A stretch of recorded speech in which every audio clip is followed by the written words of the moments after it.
may mga ilang katanungan po sila dito na kung saan doon po sa sagot po ni Papa Eds, magkakaroon po tayo ng idea kung ano nga ba talaga ang totoong status. Kaya para hindi po magtagal, unahin ko po sandali yung tanong po nila kung napag-uusapan na po yung about future. Ito, panoorin po natin. Yung karaniwang gusto, mahirap makahanap ng kapares mong gusto eh. Karaniwan ng yung ibang tao. Tama. Eh, si Beyonce na yun. Sorry, Papa Eds. I did to cut you off.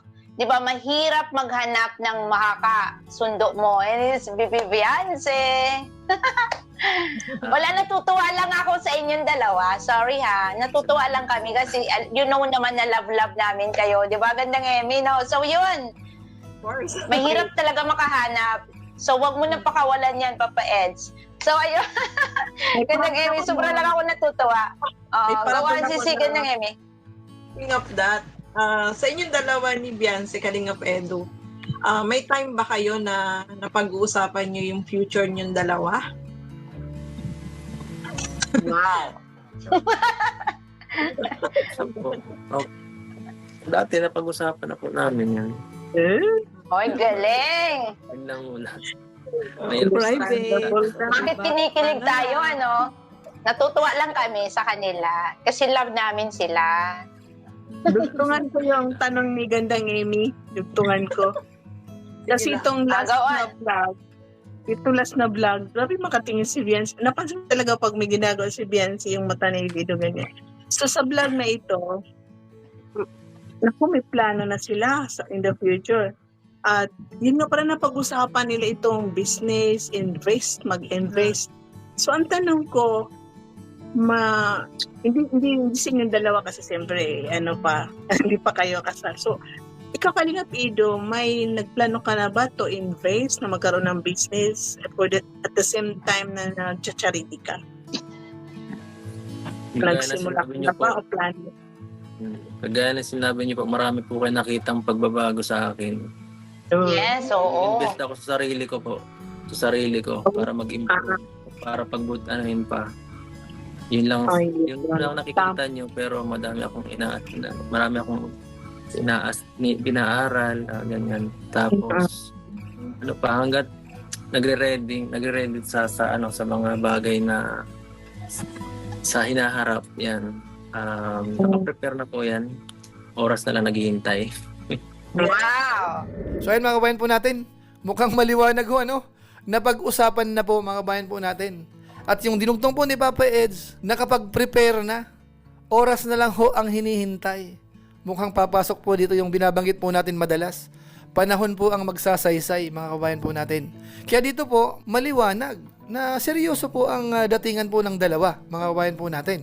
Kaya siguro po, doon po sa ilan na talagang nagdududa pa rin po hanggang ngayon, mukhang mapupuntusan po kayo dito sa pangyayari na ito mga kabayan po natin. At mukhang mananalo naman yung mga naniniwala na itong relasyon ng dalawa, itong tandem nila, itong love team nila, ay po pwedeng mauwi sa totohanan mga kabayan po natin. At siguro po mas maganda, tutungan pa po natin. Nung itinanong naman po ni Teacher N yung mga 5 years from now, ano ba ang magiging sitwasyon? Ito ituloy po natin. Ayoko nang magtanong.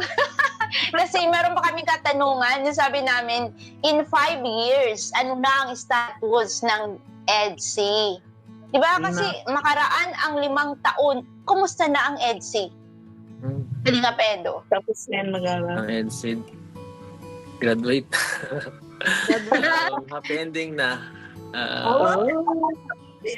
Ayun na yun ha. Happy ending na. Understanding.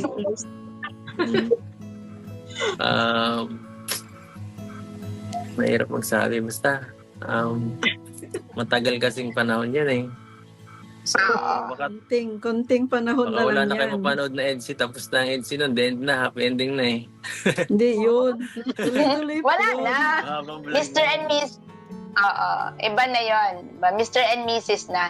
So, ayun, ay nako, narinig natin ang mga kasabutan ni Kalingap Edu. Bahala na kayo dyan. Basta ko, doon sa mga nagme-message sa akin, sorry. Sorry, not sorry. Diba? Kasi, ayun, talagang ini-insist nila na si Kalingap Edu may girlfriend daw talaga. So, ito narinig niyo mga kasagutan dito sa live ni Sis Darlene. at nandito ang mga kalinawan. So kaya nga hindi ko sila pinapatulan kasi we know Kalingap Edo. We know him personally, di ba?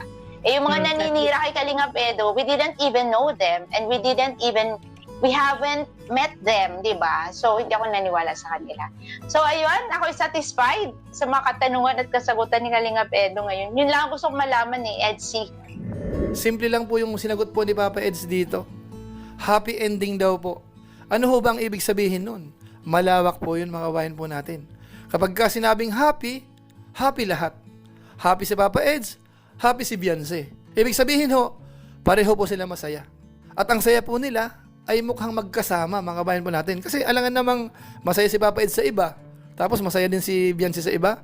Sigurado ho mag-ibang level yun. Pero sa binanggit po ni Papa Eds, ang dating, parang magkasama silang masaya. Ano mga kabayan natin? Ano po sa palagay po ninyo? Pwede nyo pong i-comment dito sa comment section po natin. Pero para sa akin ho, kung i-analyze po natin, maliwanag. Yung mga binanggit ni Papa Eds dito, mukhang kinoconsider na po nila yung para sa future. Kaya sa tingin ko po, yung binulong po ni Kalingap Rab sa akin, mukhang totoo po yun. Yung minsan sinabi ko na rin po sa inyo, na yung dalawa na yan ay seryosohan yan at yung lalaki, desidido na. Kaso nga lang po si girl, hindi pa pwede kasi bata pa.